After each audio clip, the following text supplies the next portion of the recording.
ये general science का हमारा लेक्चर 7 होगा और हम देखेंगे कि आज के लेक्चर के अंदर कि किस टाइप के question Bihar public service commission ने बीपीएससी के पुराने सालों में पूछे हैं।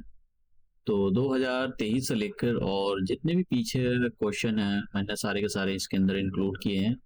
और मैं आपको रिकमेंड करूंगा कि 2017 से जो भी पैटर्न चल रहा है 2017-18 से आप उसको फॉलो करें। और कभी कभी आयोग जो बहुत 1997 के क्वेश्चन होते थे उनको भी आयोग जो है अपनी क्वेश्चन जो पेपर सेट करता है उसमें भी इंक्लूड कर लेता है। और पिछले सालों के जरूर क्वेश्चन आप ट्राई करें। तो अब ये क्वेश्चन था, ये 2023 का क्वेश्चन है, तो इसको मैं अभी ट्राई नहीं कर रहा, अभी नहीं करा रहा हूँ। ये इसका जवाब आप देख सकते हो। मैंने इसको जो है लाइट वाला जो चैप्टर और लाइट वाला जब लेक्चर कराया था, लेक्चर नंबर फर्स्ट, तो उसके अंदर मैंने और डायग्राम बना बना कर समझाया था कि कैसी इमेज बनती है, रियल बनती है, इन्वर्टेड बनती है, वर्चुअल बनती है, कैसी इस टाइप की इमेज बनती है। तो उसी का एक ये जो है इसको मैं बस सॉल्व करा देता हूँ उसके बाद में, क्योंकि लाइट वाला है, फिर उसके बाद में ये क्वेश्चन देखेंगे हम। ये क्वेश्चन सॉरी, ये 2023 में पूछा गया था। और ये जो ये वाला जो क्वेश्चन है ये भी 2023 में पूछा गया था। इसमें फोटो इलेक्ट्रिक सेल के बारे में पूछा है। जो फोटो इलेक्ट्रिक डिवाइस होती है, फोटो इलेक्ट्रिक डिवाइस मैंने ये शायद क्वेश्चन आपको पीछे भी सॉल्व कराया है। फोटो इलेक्ट्रिक डिवाइस मतलब ऐसी डिपो ये होती है जो सोलर सिस्टम, अपने सोलर पैनल आप अपने घर पर लगाते हो तो उसके अंदर जो सेल बने हुए होते हैं, छोटी छोटी सेल होती है, तो वो फोटो इलेक्ट्रिक डिवाइस होती है। उनका काम यही होता है, जो लाइट एनर्जी होती है, सॉरी जो सोलर एनर्जी होती है, सोलर सोलर एनर्जी कौन सी, जो सन से आ रही होती है, उसको वो इलेक्ट्रिकल एनर्जी में कन्वर्ट कर देते हैं। तो यहाँ पर क्वेश्चन इसका आंसर क्या हो जाएगा, convert the light energy into the electric energy. जो सोलर एनर्जी होती है उसको लाइट एनर्जी बोलते हैं, तो इसलिए इसका जो आंसर हो जाएगा वो आंसर हो जाएगा फर्स्ट। तो ये 2000, तो इसका जो आंसर हो जाएगा वो इसका आंसर हो जाएगा फर्स्ट। अभी ये वाला क्वेश्चन बताता हूँ मैं आपको कि ये जो क्वेश्चन था वो क्या था। देखिए यहाँ पर कॉनकेव मिरर के बारे में बात हो रही है, मिरर के बारे में बात हो रही है। तो मैंने एक आपको पिछले वाले लेक्चर के अंदर ऐसा डायग्राम बनाकर दिखाया था कि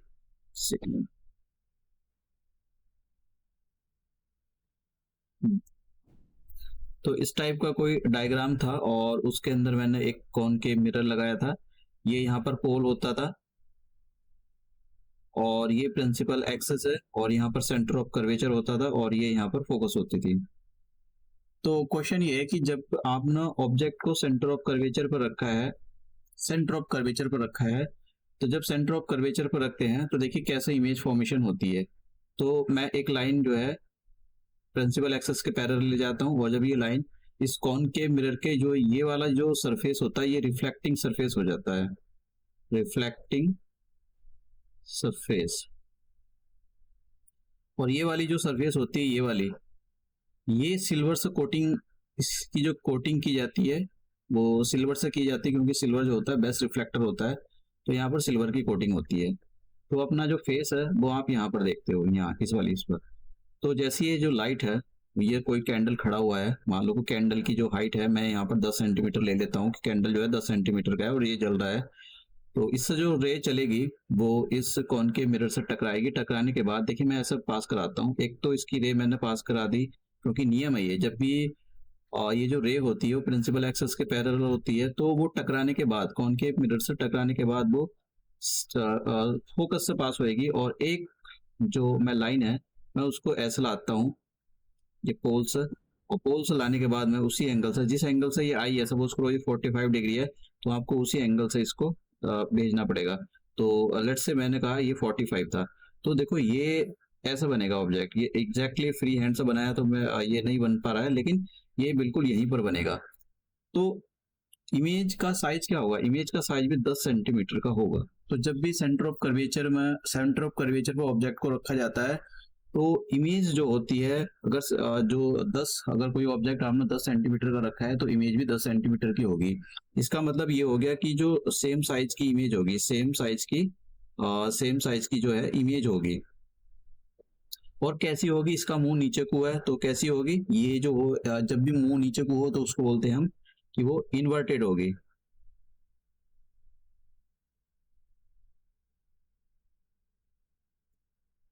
और ये जो इमेज नीचे की ओर होती है, ये कैसी होती है, ये हमेशा रियल होती है। तो यहीं पर ये क्वेश्चन यहीं पर पूछा था कि भाई आप, ये क्वेश्चन था, the image form by the concave mirror is real, image real है, इन्वर्टेड है, and the same size as that of the object, और इतनी साइज की है जितना ऑब्जेक्ट का साइज है। The position of the object should be, तो position of the object should be मतलब आपने ऑब्जेक्ट को कहाँ रखा होगा, तो आपने ऑब्जेक्ट को सेंटर ऑफ कर्वेचर पर रखा होगा। तो इसका जो आंसर है वो हो गया यहाँ पर ये। तो मैंने आपको ये देखिए, मैंने ये जो ये डायग्राम मैं यहाँ पर बनाकर आपको दिखा रहा हूँ, ये मैंने वहाँ पर लाइट वाले चैप्टर में अच्छे से कराया था, क्योंकि मुझे पता है कि ये किसी ना किसी एग्जाम में, ऐसा नहीं कि कोई कहीं आपका एग्जाम निराला है, आप किसी भी एग्जाम में चले जाओ, ये कहीं ना कहीं मतलब बहुत ही बेसिक होते हैं कि आपको पता होना चाहिए इनके बारे में। तो नॉन साइंस के बच्चे, नॉन साइंस बैकग्राउंड के बच्चों को नहीं पता होता है, तो मैंने इसलिए वहाँ पर वो सारी चीजें आपको बताई थी। लेक्चर भले से लंबा था और लेकिन हाँ काम का। देखिए ये जो क्वेश्चन है, ये बीच ऑफ द फॉलोइंग रे इज ग्रोथ, ये मैंने यहाँ पर डाला नहीं, ये 2022 में ये क्वेश्चन पूछा गया है। ठीक है, ये 2022 का क्वेश्चन है, मैंने यहाँ पर ये उसका जो ईयर मेंशन नहीं किया है, लेकिन ये 2022 का क्वेश्चन है। तो अब हम इसका ये देखेंगे, ये अभी नहीं देख रहे हैं, अभी देखेंगे थोड़ी देर के बाद, हम सारा जब टॉपिक कंप्लीट कर लेंगे। कॉस्मिक रे के बारे में पूछा गया है, क्योंकि आज का जो चैप्टर हमारा वेव से रिलेटेड है, और ये 2015 में क्वेश्चन पूछा गया था। और यहाँ पर मैं हटा देता हूँ ये जो एरो के मार्क्स, और ये फिर उसके बाद में हम 2019 का क्वेश्चन देखेंगे, किस टाइप के क्वेश्चन पूछे हैं। आपको यहाँ पर ध्यान देने की जरूरत है कि आयोग ने यहाँ पर जो बीपीएससी है, बीपीएससी ने कोई एप्लीकेशन बेस्ड क्वेश्चन पूछे हैं। तो हम इन सारी चीजों को, मैंने बहुत सारा मटेरियल इसमें ऐड किया है, तो आप पीपीटी में उसको रिवाइज करते रहना बार बार। तो आप में बहुत सारे क्वेश्चन, मतलब मुझे नहीं लगता कि इससे कुछ फिर बच जाएगा।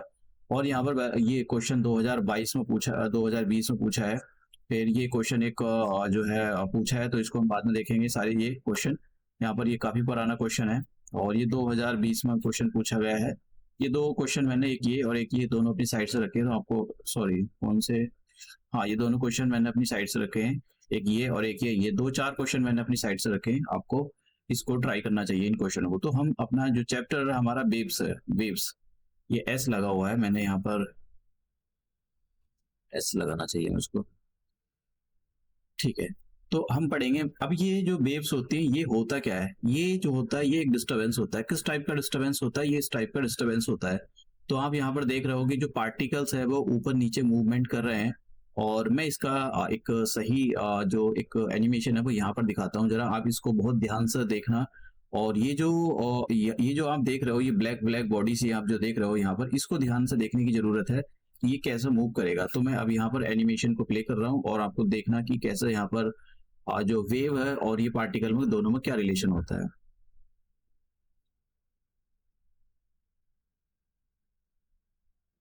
तो यहाँ पर आप देख पा रहे होंगे कि जो पार्टिकल है वो ऊपर नीचे हो रहा है, और एक जो डिस्टरबेंस है वो आगे की ओर गया है।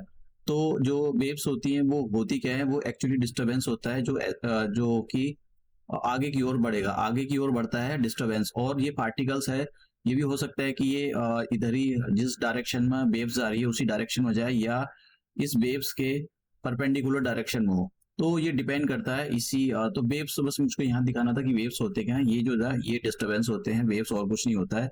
अब ये अलग अलग टाइप की होती हैं, तो हम यहाँ पर देखेंगे उसको। तो वेव्स जो होती है वो कुछ नहीं होता, बस एक डिस्टरबेंस होता है।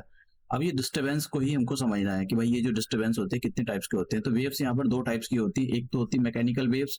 मैकेनिकल वेव्स उन वेव्स को बोला जाता है जिनको ट्रांसफर होने के लिए किसी मटेरियल की जरूरत पड़ती है, जैसे सॉलिड, गैस, लिक्विड, इनकी जरूरत पड़ती है। फिर हम पढ़ेंगे यहाँ पर इलेक्ट्रोमैग्नेटिक वेव। तो इलेक्ट्रोमैग्नेटिक वेव जो होती है, इनको ट्रांसफर होने के लिए एक मीडियम मतलब एक जगह से दूसरी जगह जाने के लिए किसी मटेरियल की जरूरत नहीं होती है। सबसे अच्छा एग्जाम्पल है जो लाइट होती है, जो सन से रोशनी आती है, तो वो इलेक्ट्रोमैग्नेटिक फॉर्म का ही एक एग्जाम्पल है, इलेक्ट्रोमैग्नेटिक वेव का एग्जाम्पल है। उसको ऐसा नहीं किसी गैस या सॉलिड या लिक्विड की जरूरत होती है यहाँ तक पहुंचने के लिए, वहां पर कोई भी जरूरत नहीं होती। अब मैकेनिकल वेव को अगर फिर से फर्दर क्लासिफाइड किया जाए तो ये 2 टाइप की होती है, ट्रांसवर्स वेव्स और लॉन्गिट्यूडनल वेव। तो इन्हीं को समझने की जरूरत है। हम तीनों देखेंगे, इलेक्ट्रोमैग्नेटिक वेव देखेंगे, ट्रांसफर ये देखेंगे, ये ट्रांसवर्स वेव देखेंगे, और लॉन्गिट्यूडनल वेव्स, इन सभी को समझेंगे और बहुत ही केयरफुली देखेंगे, और इसकी जो है सारी चीजें स्टडी करेंगे। मैंने बहुत सारा मटेरियल यहाँ पर डाला है, इवन आप एनसीईआरटी को, ऐसा नहीं कि मैंने, देखो एनसीईआरटी मैंने कुछ नहीं छोड़ा है, कभी आप सोचो कि मैंने एनसीईआरटी में से यहाँ से कुछ स्किप कर दिया, मैंने सारी चीजों को इंक्लूड किया है। अब बस हाँ, मैंने ईयर वाला तो नहीं रखा है कभी आप, ईयर वाला, लेकिन फिर भी अगर आपको टाइम मिलता है आप एनसीईआरटी के पन्ने पलट लेना, ज्यादा पुरानी मतलब ज्यादा 11 12 की नहीं, बस 10 तक की देख लेना। जैसे 10 क्लास में वेब चैप्टर है नहीं है ना, 9 क्लास में भी नहीं है, शायद छोटी क्लास में आपको मिल जाएगा। तो अब बात करते हैं ट्रांसफर वेव, ये जो ट्रांसवर्स वेव, तो ट्रांसवर्स वेव्स किस टाइप की होती है उसके बारे में देखते हैं। देखो ये काले काले जो दिखाई दे रहे हैं, ये तो है मॉलिक्यूल, मतलब मॉलिक्यूल का मतलब हो गया पार्टिकल्स हो गए, और ये जो है वेव्स आगे की ओर जा रही है, ये जो वेव्स है ये आगे की ओर चलती हुई जा रही है इस डायरेक्शन में। और पार्टिकल्स जो होते हैं, देखो पार्टिकल्स और वेव, वेव की डायरेक्शन आगे की ओर है, और पार्टिकल की डायरेक्शन देखनी पड़ती है कि पार्टिकल की डायरेक्शन किस ओर है। अगर देखो, अगर मान लो जो पार्टिकल है, पार्टिकल ये वेव आगे की ओर जा रही है, और जो पार्टिकल है वो ऊपर नीचे हो रहा है, मतलब ऐसे ऊपर नीचे, ऐसे ऐसे हो रहा है, मतलब जो वेव्स है वो आगे की ओर जा रही है, और पार्टिकल की जो डायरेक्शन है वो ऊपर की ओर है। तो इसका मतलब दोनों के बीच में अगर 90 डिग्री का एंगल बन रहा है, तो ऐसी जो वेव्स होती है जो जिसके अंदर पार्टिकल की डायरेक्शन ऊपर की ओर हो और वेव्स आगे की ओर जा रही हो, तो ऐसी जो वेव्स होती हैं उनको बोलते हैं हम ट्रांसवर्स वेव्स। तो ट्रांसवर्स वेव की मतलब जो ट्रांसवर्स वेव्स होती हैं उनका उनको क्लासिफाई जो किया गया है वो उसी बेसिस पर क्लासिफाई किया गया है। मैकेनिकल वेव और को जो मतलब मैकेनिकल वेव को जो क्लासिफाई किया है ट्रांसवर्स वेव और लॉन्गिट्यूडनल वेव, वो उसी बेसिस पर ट्रांसफर मतलब क्लासिफाइड किया गया है कि पार्टिकल्स और जो वेव्स है उन दोनों की डायरेक्शन क्या है। तो यहाँ पर ये आपको जरूरी पता होना चाहिए, क्योंकि अब एक और एग्जांपल मैं आपको दिखाता हूँ ट्रांसवर्स, जो ट्रांसवर्स वेव का एक एग्जांपल। देखिए ये होती है सेकेंडरी वेव, जो अर्थक्वेक जनरेट होता है तो उससे जो दूसरी दूसरे नंबर की वेव जनरेट होती है उसको सेकेंडरी वेव्स बोलते हैं। और देखिए ये कैसे ट्रांसफर होंगी, अब देखना यहाँ पर ये जो देखो, आपको दो चीजों पर ध्यान रखना है। एक तो इस चीज पर ध्यान रखना कि ये जो वेव्स है ये आगे की ओर चलेगी, इधर की ओर चलेगी, एक तो ये ध्यान रखना है। दूसरा आपको ये ध्यान रखना है, ये जो पार्टिकल्स आपको ब्लैक ब्लैक दिखाई दे रहा है, ये जो है पार्टिकल वेव्स आगे की ओर चलेगी, इधर की ओर चलेगी, और ये पार्टिकल जो है ऊपर नीचे होएगा, यहीं पर एक ही जगह रहेगा, पार्टिकल कहीं नहीं जाएगा। कभी सोच रहा हो कि पार्टिकल यहाँ पर चला जाएगा या यहाँ ऊपर आ जाएगा, नीचे आ जाएगा, मतलब मतलब अपनी जगह नहीं छोड़ता पार्टिकल, एक ही जगह ऊपर नीचे ऐसा ऐसा करता रहेगा। तो अब देखना, मैं यहाँ पर इसको एनिमेशन को प्ले करता हूँ और फिर इसको ध्यान से देखने की जरूरत है।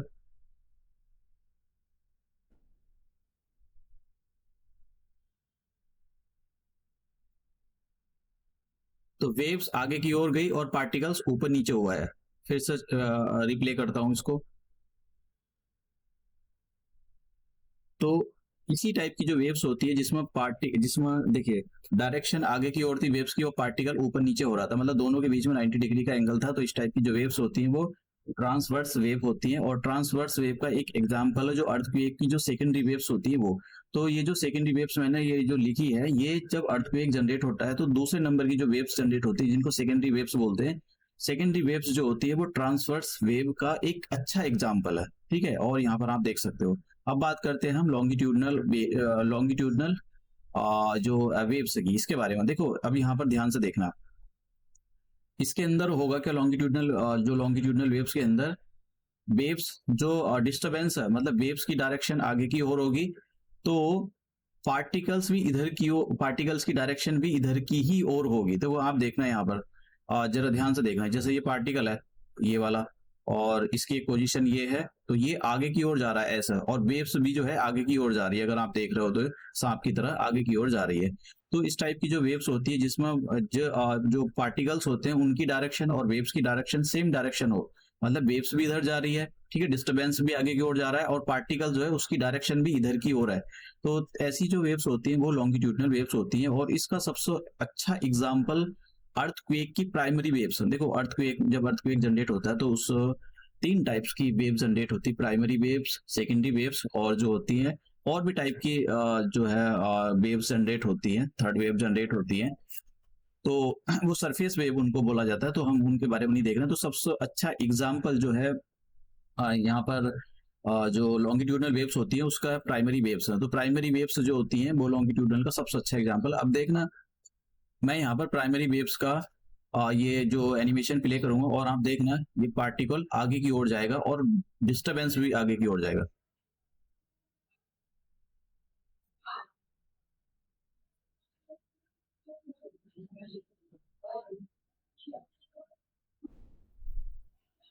फिर से मैं रिप्ले करता हूँ, फिर से देखना।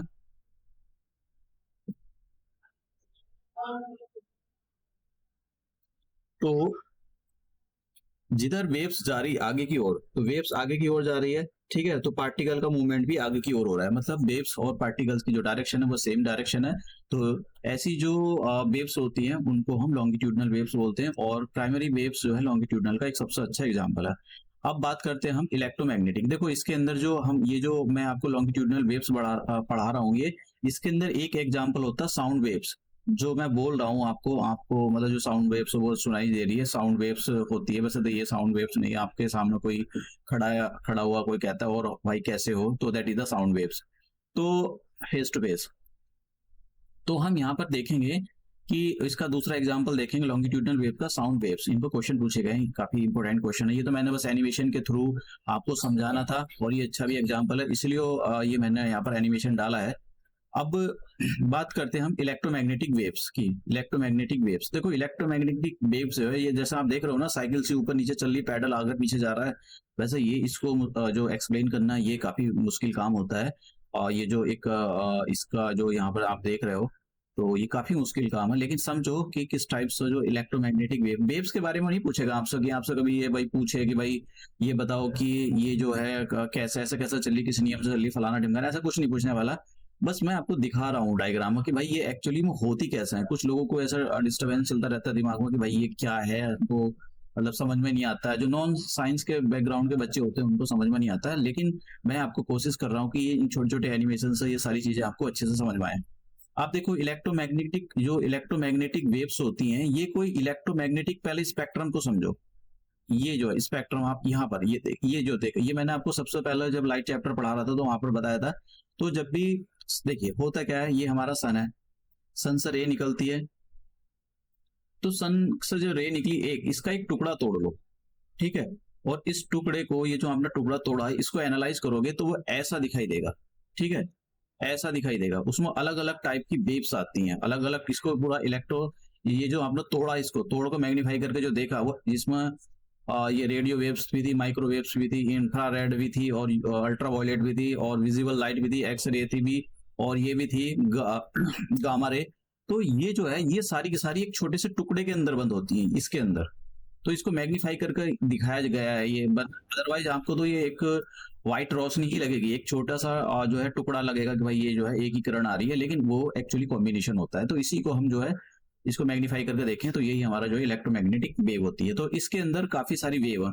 एक तो हम पढ़ेंगे ये रेडियो वेव्स का क्या काम होता है, माइक्रोवेव्स का क्या, इंफ्रारेड हो गया, और आपने देखा था जब ओसामा बिन लादेन को मारा था तो वो अपनी रात में मारा था उसको, तो आंखों पर क्या लगा कर गए थे, वो रात को देखने वाली ऐसी जो बरनाकुलर लगा कर गए थे। तो बरनाकुलर रात को कैसे देख सकते हैं, तो उसके अंदर जो टेक्निक यूज की गई थी वो इंफ्रारेड को यूज किया गया था, क्योंकि इंफ्रारेड जो होती है वो रात में भी आपको दिखा देती है। अब वो आपके यहाँ पर कैमरे लगे रहते हैं कि भाई वो रात में भी जो है उसका स्क्रीन कैप्चर कर लेगा, तो वो इंफ्रारेड होते हैं, ठीक है।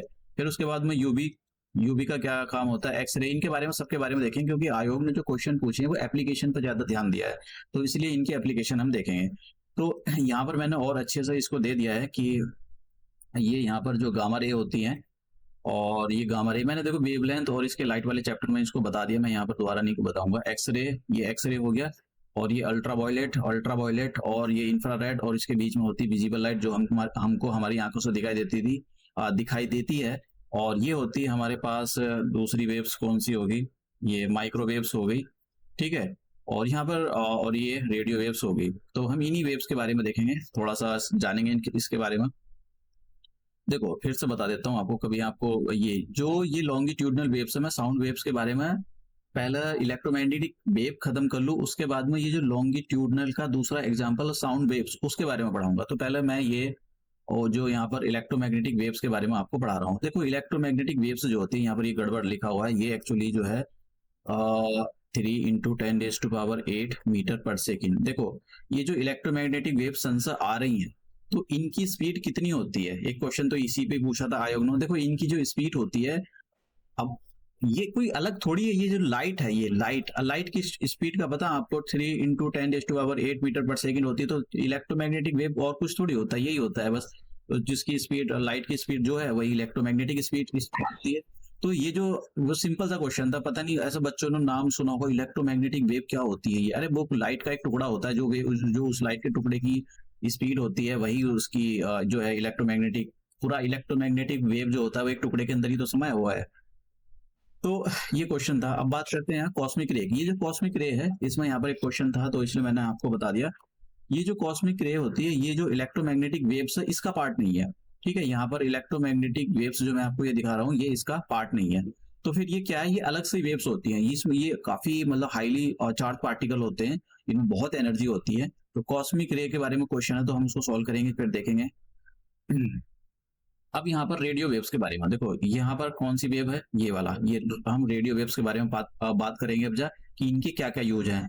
तो इलेक्ट्रोमैग्नेटिक वेव्स की जो एक पहली जो वेव्स है वो है रेडियो वेव्स। तो रेडियो वेव्स के बारे में जानेंगे हम कि भाई ये जो रेडियो वेव्स है इसका क्या यूज है, क्योंकि यूज पूछे गए हैं, एप्लीकेशन पूछी गई है। तो मैंने यहाँ पर सारे के सारे यूज रख दिए हैं कि कहाँ कहाँ पर इसके यूजेस होते हैं। तो उसको करना जरूरी है क्योंकि उसी पर आयोग ने जो है बीपीएससी ने स्पेशली उसी पर फोकस किया है। तो ये हमारे पास पहले नंबर की जो वेव्स है वो रेडियो वेव्स है। देखो रेडियो वेव्स का क्या काम होता है? इसका काम होता है कम्युनिकेशन करना।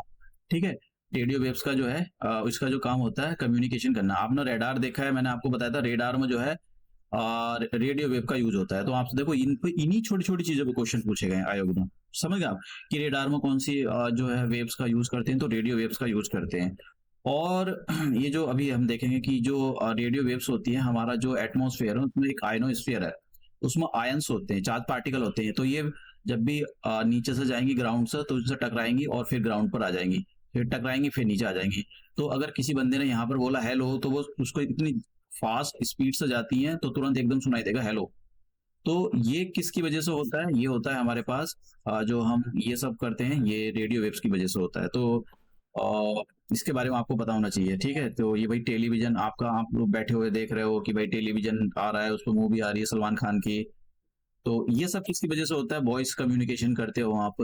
ठीक है, वॉइस कम्युनिकेशन करते हो, किसी को हेलो बोला जो मैं बता रहा हूँ आपको, तो वो सब रेडियो वेव्स के थ्रू ही पॉसिबल होता है। तो जो ये जो वेव्स है ये इलेक्ट्रोमैग्नेटिक वेव्स का एक एक एक वेव्स है। अब दूसरी वेव्स आती है जो इलेक्ट्रोमैग्नेटिक वेव्स है उसका दूसरी जो वेव्स है वो है माइक्रोवेव्स। तो माइक्रोवेव्स का जो यूज होता है, देखो माइक्रोवेव्स का जो है वायरलेस कम्युनिकेशन के लिए, जो वायरलेस कम्युनिकेशन होता है उसका जो उसमें जो यूज होता है लॉन्ग, मतलब लॉन्ग डिस्टेंसेस होती है उसमें वायरलेस कम्युनिकेशन का यूज करना है तो उसमें माइक्रोवेव्स का यूज करते हैं। समझ गया? सैटेलाइट के थ्रू। तो ये बहुत इंपॉर्टेंट कॉन्सेप्ट है, आपसे ऐसे ही पूछ ले जाएंगे क्वेश्चन। अभी मैं आपको दिखाऊंगा इंफ्रारेड। देखो इंफ्रारेड का जो काम होता है, मैंने आपको बताया इंफ्रारेड का काम। जैसे वो ओसामा बिन लादेन को पाकिस्तान के अंदर घुस को मारा था, तो आंखों पर उन्होंने जो अपने बरनाकुलर पहने हुए थे तो उसके अंदर इंफ्रारेड रेडिएशन लगी हुई थी। तो इंफ्रारेड से उनको दिखाई दे रहा था रात में कौन बंदा कहाँ पर खड़ा है, क्या क्या है। तो वो सारी चीजें इंफ्रारेड से ही देखते हैं। तो इस और भी देखो मैंने मतलब मैं मोटी मोटी चीजें यहाँ पर बताता जा रहा हूँ, लेकिन मैं पीपीटी ऐड करा दूंगा तो इसको अच्छे से पढ़ कर जाना, क्योंकि लेफ्ट राइट अगर क्वेश्चन होता है तो आप इसको अच्छे से देख लो। देखो हीट थेरेपी के लिए भी यूज किया था। अगर आपको मतलब मसल्स पेन हो रहा है तो आपको हीट थेरेपी देनी है, तब भी इंफ्रारेड का यूज किया जाता है। और टीवी रिमोट, अगर जैसे मान लो आपको अभी मान लो कि टीवी लगा हुआ है यहाँ पर, एक रिमोट आप यहाँ पर बैठे हो नवाब की तरह कुर्सी पर, ये तो कुर्सी भी बहुत खराब बन गई। तो ऐसे मान लो टीवी रखा हुआ है यहाँ पर, ये टीवी चल रहा है। ठीक है, अब यहाँ पर आप बैठे हुए हो और टीवी पर मान लो सलमान खान की मूवी आ गई है, लेकिन सलमान खान आपको पसंद नहीं है, आप चाहते हो कि मैं कोई मिथुन चक्रवर्ती की मूवी देखो, तो रिमोट आपके हाथ में, तो आप क्या काम करते हैं उसके, कभी ये चैनल बदल, कभी वो बदल, कभी ढिमकाना कर, कभी फलाना कर। तो वो चैनल में जो सिग्नल जा रहे हैं वो किसका यूज करते हैं? इंफ्रारेड का। समझ गए आप? तो इस टाइप से भी क्वेश्चन अब मैं आपको ये बता रहा हूँ, अगर आप इसको देखोगे जैसे उत्तर Pradesh public service commission question उठाकर देखोगे, यानी कितने क्वेश्चन पूछे हैं। समझ गए आप? इसी चीज पर विजिबल लाइट, मैं इसके बारे में नहीं बताऊंगा भैया, जो भी विजिबल लाइट होती है कितने यूज है उसके विजिबल लाइट के। आप जो सोलर उसमें जाते हो, जैसे सैटेलाइट भेजिए हम लोग पर, देखो इस पे क्वेश्चन पूछ रहा है, सैटेलाइट भेजिए, सैटेलाइट पे ऐसे पंखड़े से लगे रहते हैं ये पंखे, तो ये सोलर पैनल होते हैं। तो ये कैसे करते हैं? ये जो लाइट होती है उस लाइट को जो उसमें सेल लगी हुई होती है फोटोवोल्टिक्स, मतलब कि सोलर से पैनल लगे होते हैं, उसको कन्वर्ट करके इलेक्ट्रिसिटी प्रोवाइड करते हैं। तो बहुत सारी जगह इसका जो है यूज किया जाता है। ये तो मैंने एक एग्जांपल यहाँ पर बता दिया, फोटो इलेक्ट्रिक इफेक्ट के लिए यूज किया जाता है, बहुत ज्यादा यूज है, इसके बारे में मैं ज्यादा नहीं बताऊंगा। अब अल्ट्रा वायलेट रेडिएशन के बारे में बात करते हैं। देखो मैं आपको एक बात बताता हूँ, अल्ट्रा, जैसे कि हमारी अर्थ है, अर्थ पर चारों तरफ ऐसा ओजोन की लेयर है चारों तरफ, ये तो बहुत बेकार बना है, ये देखो। तो ऐसा एक पतली सी ओजोन लेयर है, तो ओजोन लेयर है चारों तरफ, O3। तो ये जो अल्ट्रा वायलेट रे होती है यहाँ पर आएगी, तो इसको मतलब अलग अलग टाइप की होती है। देखो ये ए टाइप की होती है, बी टाइप की होती है, सी टाइप। ये जो ए टाइप है, बी टाइप है, सॉरी बी टाइप और सी टाइप, इसको ओजोन लेयर रिफ्लेक्ट कर देती है बाहर की ओर। ये जो ए टाइप है ये कम बखत उस पर आ जाता है, और ये इतना खतरनाक होता है, स्किन पर गिरेगा, स्किन स्किन पर अगर गिरता है तो आपकी जो स्किन है उसको हार्म कर देता है, बहुत ज्यादा जला देगा। ठीक है, टैनिंग, पेड़ पौधों की जो पत्तियां होती है उनको जला देगा, फोटोसिंथेसिस की रिएक्शन नहीं होने देगा, तो ये काफी हार्मफुल होता है। तो एक तो ये बात रखना याद कि जो हमारी अर्थ होती है, अर्थ के चारों तरफ जो ओजोन लेयर है वो कौन सी वो रेडिएशन होती है, अल्ट्रावायलेट रेडिएशन को रिफ्लेक्ट करता है, समझ गए आप? अब यहाँ पर एक और चीज का इसका यूज होता है फिंगरप्रिंट में। ठीक है, तो मान लो आप कोई पीछे फिंगरप्रिंट लगा दिया अपना, या जैसा आप एयरपोर्ट पर जा रहे हो तो वहां पर वही फिंगरप्रिंट लगाओ अपने, तो वो कहीं अगर देखना हो तो वो वहां पर भी इसका अल्ट्रावायलेट रे का यूज किया जाता है। आप पढ़ लेना इसके अंदर काफी सारी चीजों, एक और जगह यूज किया जाता है। जैसे मान लो कि किसी की सर्जरी कर दी किसी भी ब्लेड से, और फिर अब उसी ब्लेड से दूसरी करनी, तो उस ब्लेड को अच्छे तरह से एकदम ऐसा ना हो कि बैक्टीरिया जो जिस बंदे की सर्जरी करी है उस दूसरे बंदे पर वो बैक्टीरिया चले जाए, या किसी रूम को बैक्टीरिया फ्री करना है, तो वो क्या काम करते हैं, अल्ट्रा वायलेट रे का यूज करते हैं। जैसे मान लो आप कहीं जा रहे हो, तो आप किसी रोशनी से निकल के जाओगे, तो वो रोशनी क्या काम करेगी, आपके जितने भी बैक्टीरिया होंगे सर्वर में वो सबको मार देगी। तो अल्ट्रा वायलेट का यूज, जो अल्ट्रा वायलेट रेडिएशन होती है, इसका काफी जगह यूज किया जाता है। अब बात करते हैं एक्सरे का, तो भैया एक्सरे का यूज तो काफी भर भर का है। तो जो सीटी स्कैन होते हैं, देखो इसी पे क्वेश्चन पूछ लेगा, इससे पूछा हुआ है क्वेश्चन। सीटी स्कैन जो होता है उसमें कौन सी जो रे का यूज किया जाता है, उसके अंदर एक्स रे का यूज किया जाता है। आप समझ गए, तो इस टाइप के क्वेश्चन पूछे गए हैं। अब यहाँ पर जैसे मान लो किसी के जो इंटेस्टाइन होती है उसके अंदर कोई डिसीज होगी, तो उसमें भी एक्स रे का यूज किया जाता है। इसमें इस पर भी पीसीएस में जो क्वेश्चन पूछा गया है, बहुत सारी चीजों को मैंने यहाँ पर जो क्वेश्चन पूछे गए हैं। अब जैसे कहीं मान लो आपके जो है बॉडी के अंदर हो गया, जैसे कि आप मान लो 30 मार खान हो, आप बहुत ज्यादा उधर उछल कूद करते हो, तो अब क्या होगा, हड्डी में फ्रैक्चर हो गया। ठीक है, तो हड्डी में फ्रैक्चर हो गया तो फिर डॉक्टर के पास जाओगे, तो फिर डॉक्टर कहेगा भाई एक्सरे कराओ, एक्सरे। तो एक्सरे कराओ, तो एक्सरे कराने का मतलब होता है कि ये जो रे होती है आपकी, वो ऐसा मशीन जाएगी, फिर वो आपकी बॉडी को देखिए, अच्छा भाई टूटा गया है यहाँ पर, तो फिर वो प्लास्टर ब्लास्टर लगाएंगे, वो बात की बात होती है। तो लेकिन वो किससे चेक करते हैं, वो चेक करते हैं एक्सरे से। तो इनके बारे में आपको बार बार पढ़ते रहना, भाई ये क्या सीटी स्कैन में क्या यूज होता है, दुनिया भर की ऐसी चीज होती है, तो इसके बारे में आपको पता होता है। इसका जो एक्सरे का यूज काफी जगह जो है फॉल्ट को भी डिटेक्ट करने के लिए हो जाता है, कि जमीन में कहीं पर या किसी होल में कोई यहाँ पर कोई फॉल्ट वॉल्ट तो नहीं है। अब तो नई टेक्नोलॉजी आ गई जो इसमें एक्सरे का यूज काफी अच्छे से यूज किया है। अब आता है नेक्स्ट, इलेक्ट्रोमैग्नेटिक जो वेव थी, उसका जो नेक्स्ट वेव है वो है गामा रे, जो इसकी गामा रे है। ठीक है, अब ये जो गामा रे है, ये ये गामा रे का काफी अच्छा काम है। ये जो है मतलब इसकी जो इसमें जो मतलब ये काफी पावरफुल होती है, बहुत ज्यादा पावरफुल होती है। तो ये इसका जो रेडियोथेरेपी में यूज किया जाता है, रेडियोथेरेपी का मतलब ये हो गया, मान लो कहीं कैंसर हो जाए, तो कैंसर वाली सेल को मारने के लिए इस रेडियोथेरेपी का यूज किया जाता है। तो आपसे पूछा जाए भाई रेडियोथेरेपी का जो रेडियोथेरेपी में जो किस वेव का नाम, तो रेडियो आ रहा है, आप कर लगाओगे रेडियो लगा दो, रेडियो नहीं होता भैया, ये होता है इसके अंदर गामा रे होती है। तो अच्छे से क्वेश्चन को देखना चाहिए कि भाई क्या है क्या नहीं है, तो मतलब पढ़ना चाहिए, नाम सुना क्वेश्चन कुछ भी लगा डाले।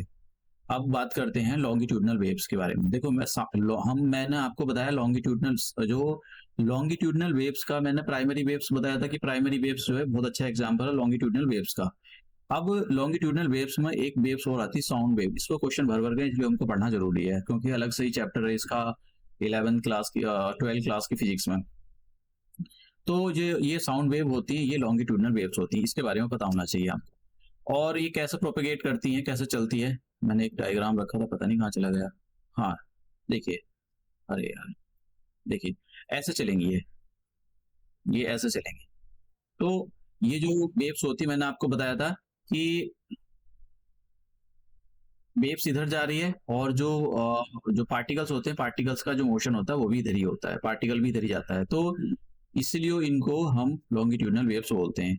और इसमें ये साउंड वेव्स है, तो साउंड वेव्स के बारे में देख लेते हैं। साउंड वेव्स का एक अच्छा एग्जांपल ये, इसने एक बंदे ने स्प्रिंग खींचा है, तो यहाँ पर देख रहे हो, यहाँ पर तो बहुत ज्यादा घना घना हो गया है स्प्रिंग, और यहाँ पर बहुत ज्यादा दूर दूर हो गया, यहाँ पर ये बहुत पास दूर दूर हो गया, यहाँ पर बहुत पास पास में हो गया। तो इनको बोला जाता है रेयर फैक्शन। देखो आप देख रहे हो यहाँ पर, ये बहुत पास पास में है, ये वाला जो एरिया है ना, इसमें बहुत पास पास में है, तो इसको बोलते हैं कंप्रेशन। और ये मतलब इसने कंप्रेस किया है। ये रेयर फैक्शन यहाँ देखो, यहाँ पर पार्टिकल बहुत बहुत दूर दूर है, तो इसका मतलब रेयर फैक्शन हो रहा है। और यहाँ पर जो पार्टिकल है, यहाँ पर इस वाले पोर्शन में ये बहुत पास पास में पार्टिकल, तो इसका मतलब कंप्रेशन। तो इसमें जो है रेयर फैक्शन एंड कंप्रेशन का एक कॉन्सेप्ट है। अभी बस ये मैं बता रहा था, कोई ऐसा नहीं है आपसे पूछेगा कि एग्जाम में भाई क्या होता है ये, बस मैंने आपको वेब से दिखा दी, कुछ ऐसा भी होता है, बस ये पता होना चाहिए, दिमाग में लगी हुई चीजें होनी चाहिए। जो ये साउंड वेव्स है, इसके बारे में जरूर पता होना चाहिए कि भाई ये साउंड वेव्स जो होती हैं कहाँ कहाँ से ट्रैवल करती है। तो ये जो है साउंड वेव्स, मतलब इसमें एक ये भी पूछ सकता है कि रेयर फाइट, मतलब नहीं पूछेगा वैसे तो, बहुत ही टेक्निकल चीजें हो जाती हैं, तो फिर नॉन साइंस के जो बच्चे होते हैं उनके लिए बहुत दिक्कत होती है। तो मैं ये बता रहा था कि जो साउंड वेव्स होती हैं सॉलिड में भी चलती हैं, लिक्विड में भी चलती है और गैस में भी चलती है। ठीक है, अब बात करते हैं, यहाँ पर मैंने थोड़ा सा ये दे रखा है कि आप तो कुछ चीजें बारे में पता होनी चाहिए। सबसे ज्यादा जो तेज स्पीड होती है वो इनकी सॉलिड में होती है, फिर उससे कम होती है लिक्विड में, और सबसे कम होती है गैस में। तो इसमें भी, और हाँ एक बात याद रखना, वैक्यूम में नहीं चलेगी। तो अगर कोई बंदा जाकर मून पे हेलो हेलो कर रहा है, यहाँ पर एक बंदा खड़ा है, दूसरा यहाँ पर हेलो हेलो कैसे हो आप, मतलब आपस में बात कर रहे हो, तो भाई हेलो की आवाज सुनाई नहीं देगी। क्यों? क्योंकि वहां पर जो वैक्यूम है, और वैक्यूम में साउंड वेव नहीं चलती है। तो इसी बार आयोग ने एक क्वेश्चन पूछा था, मतलब आईएएस वाले पीसीएस वाले तो नहीं पूछा था, इसने पूछा था एक, ये कौन सा उत्तर प्रदेश पब्लिक सर्विस, इतना टुच्ची उत्तर प्रदेश का पब्लिक सर्विस कमीशन हो गया, उससे एक एग्जाम कंडक्ट नहीं हो रहा, पता नहीं किस बात की सैलरी ले रहे लोगों का, टैक्स का पैसा फ्री में सरकार इन लोगों को खिला रही है बैठा बैठा कर। पता नहीं क्या सांड से पाल रखे हैं, बच्चों का करियर खराब है। एक साल से पहली जनवरी 2024 की नोटिफिकेशन निकाला इसने उत्तर प्रदेश पब्लिक से, अभी तक एग्जाम नहीं करा, वो करा पाया। पता नहीं, समझ में नहीं आता है कि मतलब हो क्या रहा है, मतलब कोई कर क्या रहे हैं ये। आप देखिए,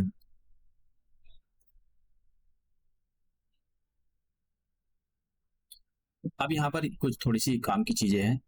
ये जो साउंड जो साउंड वेव्स होती हैं, इनकी जो साउंड होती है, साउंड की स्पीड कितनी होती है एयर में, 0 डिग्री पर इस पर क्वेश्चन गया है, इस पर आयोग ने पूछा है। तो 330 मीटर पर सेकंड होती है, ये याद रखना। और एक और चीज आपको पता होनी चाहिए कि जैसे आप टेम्परेचर बढ़ाते हो, तो साउंड जो साउंड वेव्स होती है उसकी मतलब इनकी स्पीड भी बढ़ जाती है। जैसा आपने टेम्परेचर बढ़ाया, ये थर्मोमीटर टेम्परेचर बढ़ा दिया, तो इनकी स्पीड भी बढ़ जाती है। जैसा 25 डिग्री सेंटीग्रेड आपने टेम्परेचर करा, तो देखो साउंड वेव की जो साउंड वेव्स होती है उसकी इंक्रीज स्पीड भी जो है 340 होगी। तो इसमें ये भी कॉन्सेप्ट है, कभी कभी आयोग मैंने मतलब कुछ मोटे मोटे पॉइंट डाल दिए थे कि आपको पता होना चाहिए। अब यहाँ पर अलग अलग मीडियम जो है स्पीड क्या होती है, कैसी होती है, ये मैंने डाल दिया है, तो इसके बारे में पता होना चाहिए आपको। एक और चीज मैं आपको एक बात बताता हूँ, आयोग बड़ा दिमाग लगाता है। आयोग ने लाइट वाले चैप्टर में ये पूछा था कि जब लाइट यहाँ पर इस दोनों में एक ही जैसे क्वेश्चन है, जब लाइट, मान लो ये लाइट है, एक मीडियम से दूसरे मीडियम में जाती है, तो उसका क्या चेंज नहीं होता है। देखो लाइट जब एक मीडियम से दूसरे मीडियम में जाएगी, तो यहाँ स्पीड अलग है, यहाँ पर S1 है, यहाँ पर S2, तो स्पीड भी बदल जाती है। दूसरा, इसकी डायरेक्शन मतलब वेव लेंथ भी बदलती है। अगर यहाँ पर मान लो वेव लेंथ कुछ है, तो यहाँ पर लैम्डा बना है, तो यहाँ पर λ2 हो जाएगी। और रिफ्रैक्टिव इंडेक्स मान लो यहाँ पर कुछ है R1, तो यहाँ पर रिफ्रैक्टिव इंडेक्स हो जाएगा R2। तो रिफ्रैक्टिव, ये तीनों बदलते हैं, लेकिन क्या नहीं बदलती, अगर यहाँ पर फ्रीक्वेंसी f है तो यहाँ भी फ्रीक्वेंसी f रहेगी। तो इसी पर क्वेश्चन पूछा गया था आयोग ने कि ये बताओ कि जब भी जो लाइट होती है एक मीडियम से दूसरे मीडियम में जाती है, तो उसका क्या नहीं बदलता, फ्रीक्वेंसी नहीं बदलती। और सेम क्वेश्चन यही है, सेम क्वेश्चन यही, ये कह रहा है कि भाई जब जो साउंड वेव होती है जब एक मीडियम से दूसरे मीडियम में जाती है, तो उसका क्या नहीं बदलता है, उसकी फ्रीक्वेंसी नहीं बदलती, उसकी भी, समझ गया, उसकी डायरेक्शन बदल जाएगी। देखो जब भी यहाँ पर स्पीड है, तो जैसे ही दूसरे मीडियम में आएगा, तो साउंड वेव की बात बता रहा हूं मैं यहाँ पर, तो यहाँ पर स्पीड है मान लो S1, तो यहाँ पर जब दूसरे मीडियम में एंटर करेगा, ये दूसरे मीडियम की दीवार का काम हो गया, एक मीडियम ये हो गया, दूसरा मीडियम ये, तो यहाँ पर स्पीड बदल जाएगी। तो स्पीड बदल जाती है, वेवलेंथ भी बदल जाती है, लेकिन क्या नहीं बदलता, उसकी फ्रीक्वेंसी नहीं बदलती। तो इसमें भी फ्रीक्वेंसी नहीं बदलती है, समझ गए आप। तो ये जो साउंड वेव होती है एक मीडियम से दूसरे मीडियम पर जाने पर इसकी फ्रीक्वेंसी नहीं बदलती, इस पर याद रखना, इस पर आयोग ने क्वेश्चन पूछा है। अब यहाँ पर इस पर वैसे रट्टा मारो जिंदाबाद है ये, तो इसमें थोड़ी सी चीजें याद रख लेना, स्टील वाला याद रख लेना, क्योंकि कभी कभी ना वो बहुत ही ज्यादा गेम खेल रहा था। आयोग जो है हमने देखा भी होगा कि कैसे उसने स्पीड पर गेम खेला है, कि भाई जैसे लाइट वाला चैप्टर में पढ़ा रहा था कि भाई गिलास में कितनी स्पीड होती है, और पानी में कितनी स्पीड होती है, एयर में कितनी स्पीड होती है, वैक्यूम में कितनी स्पीड होती है, तो उसको आयोग ने जो क्वेश्चन बना रखे थे, तो इसमें जरूर करके जाना, एक तो ये वाला करके जाना, और एक तो ये आयरन वाले तो खैर इतना नहीं, स्टील वाला जरूर पूछ लेते। देखो पूछ तो किसी का भी सकता है, हाइड्रोजन का भी पूछ सकता है, तो ये जरूर करके जाना क्योंकि आयोग इस टाइप के क्वेश्चन पूछता है। अब यहाँ पर इसके बारे में थोड़ा सा देख लेते हैं। ये जो साउंड वेव होती हैं इसमें थोड़ी सी डायग्राम है, एम्पलीट्यूड का क्या मतलब होता है इसके बारे में जरा समझते हैं। देखो जब साउंड वेव चलती हैं तो वो ऐसी चलती हैं, ये ऐसे देख रहे हो, ऐसे ये वेव की तरह ये ऐसे चलती है। तो इनको क्या बोलते हैं? देखो यहाँ पर एक डायग्राम मैंने लिया था, हाँ देखो यहाँ देखते हैं, ये जो ऊपर ऊपर इसका उठा उठा पार्ट है, ये वाला जो पार्ट है, ये पीक वाला पार्ट, इसको बोलते हैं क्रस्ट।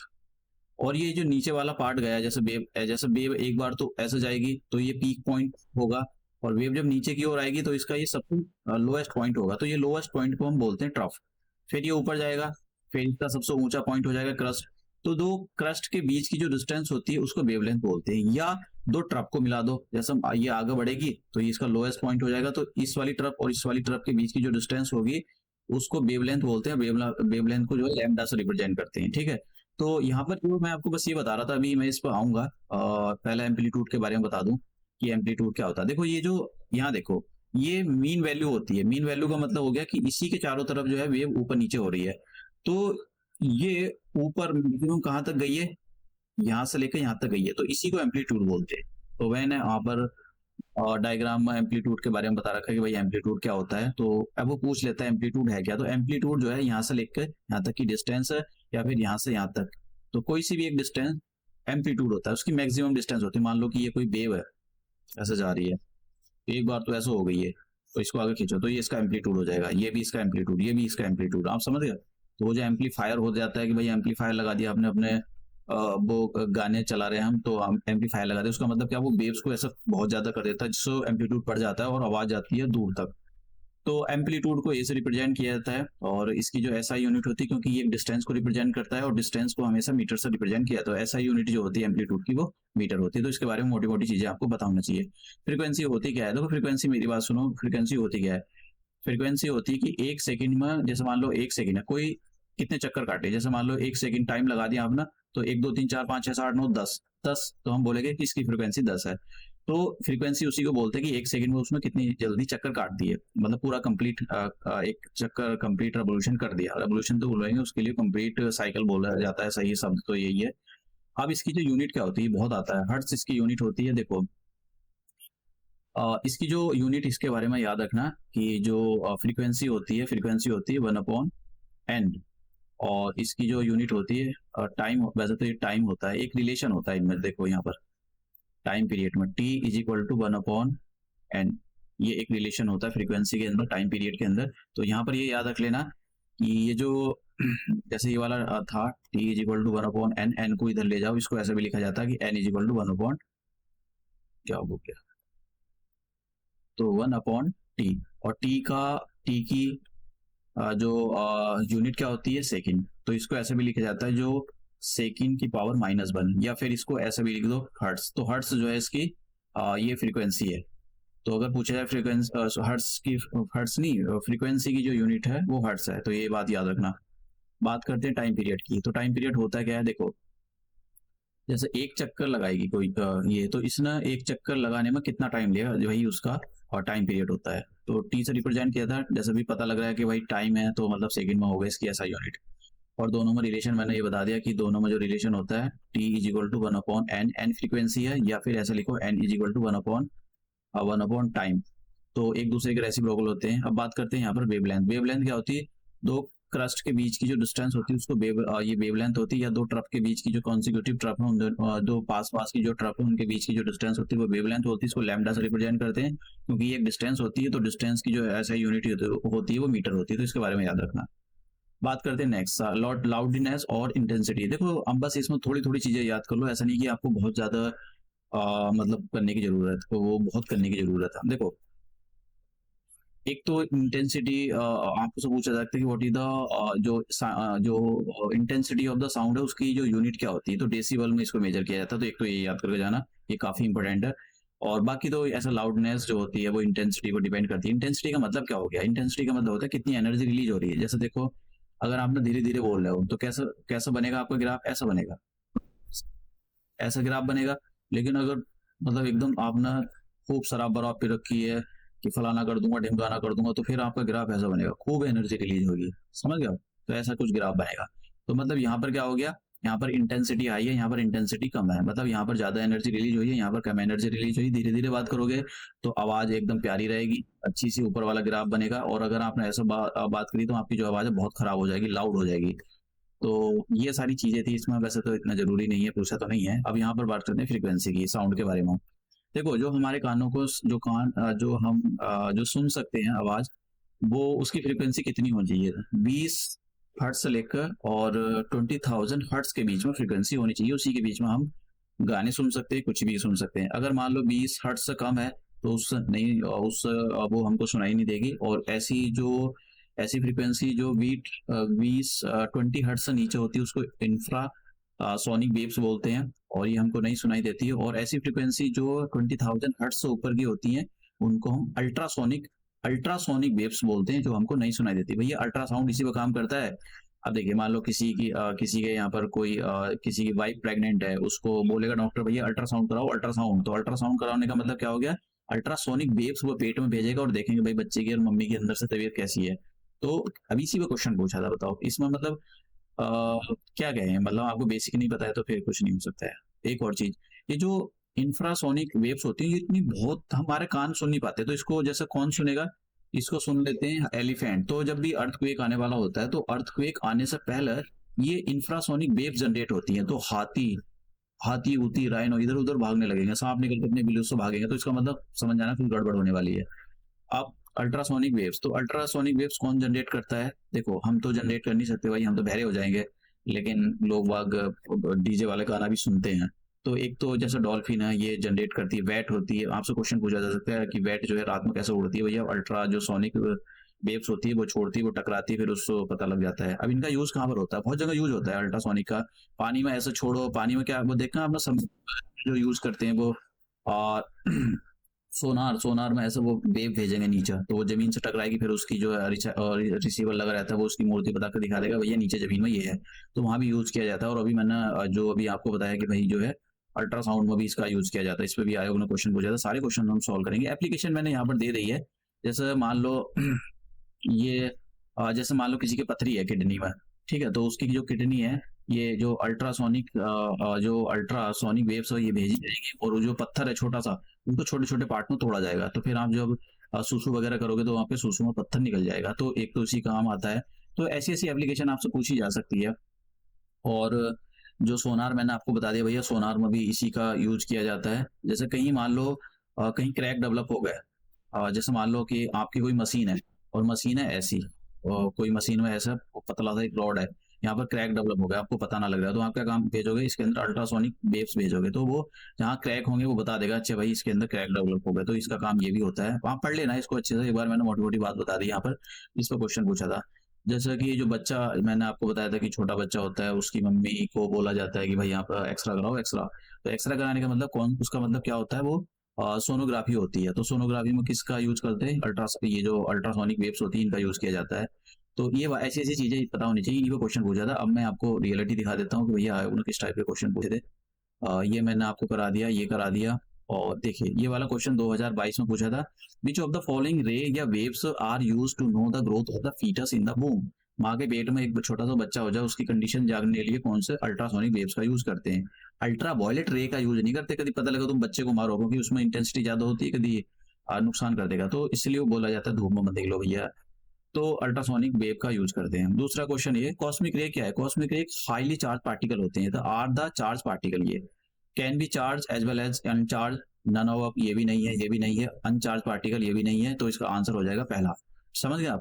दूसरा, what is the distance between the two successive crest, तो मैंने और टू ये, तो मैंने आपको ऐसी वेव बनाकर दिखाई थी, ये ऐसी। तो दो क्रस्ट के बीच की जो डिस्टेंस होती है इनको हम बोलते हैं वेवलेंथ। तो यहाँ पर वेवलेंथ, और जो ट्रफ होती है, एक ट्रफ ये और एक ट्रफ ये, इन दोनों के बीच की जो डिस्टेंस होती है उसको भी वेवलेंथ बोलते हैं, तो ये आपको पता होना चाहिए। Next question, example of the longitudinal wave, sound waves, देखो कहाँ गया, रेडियो वेव्स तो है, जो इलेक्ट्रोमैग्नेटिक वेव्स थी उसका एग्जाम्पल थी, एक्सरे भी उसी का एग्जाम्पल, गामा भी उसी का एग्जाम्पल, साउंड वेव जो है लॉन्गिट्यूडनल वेव का एग्जाम्पल है। तो ये भैया इसका आंसर ये हो गया। अब 2020 में क्वेश्चन पूछा है, sound waves is in the air. देखिए साउंड वेव्स जो होती है कैसी होती है, लॉन्गिट्यूडनल वेव्स होती हैं। इसमें सीधा आंसर लगाओ, साउंड वेव्स मैंने वहां पर लिखा था sound waves are the longitudinal waves, और लॉन्गिट्यूडनल वेव का सबसे अच्छा एग्जांपल क्या है, प्राइमरी वेव्स और साउंड वेव्स। समझ गया? तो 2019 में ये वाला क्वेश्चन पूछा है। दूसरा, वेलोसिटी ऑफ द इलेक्ट्रोमैग्नेटिक, अरे कहाँ गया, 3 × 10⁸ मीटर पर सेकंड। आंसर देखो कहाँ पर, कहीं यही लिखा होगा। तब ऐसे बेहोश होने की जरूरत नहीं है कि भाई ऐसा क्या, ये इलेक्ट्रोमैग्नेटिक क्या पूछा है, लाइट की स्पीड है ये। Which of the following ray are use in the diagnosis of the, मैंने आपको बताया था एक्सरे। तो एक्सरे में मान लो कि किसी के इंटेस्टाइन में कुछ हो गया, तो भाई वो एक्सरे भेजेंगे अंदर, फिर उसको ठीक करेंगे। Velocity of the sound in the, ये देखो ये पूछ लिया यहाँ पर 330 किलोमीटर, सॉरी 330 मीटर पर सेकंड, तो ये आपको पता होना चाहिए। ठीक है, ये 0 डिग्री सेल्सियस पर। और ये 2020 में क्वेश्चन पूछा था, when a sound wave goes from one medium to another medium, quantity that remain unchange, frequency. समझ रहे आप?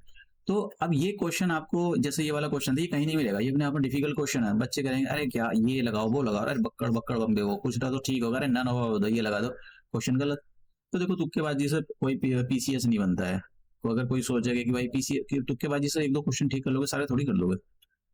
नेक्स्ट क्वेश्चन, ये बस बीपीएससी में नहीं पूछेगा, लेकिन इनको ठीक ठाक लग रहे तो मैंने रख दिए।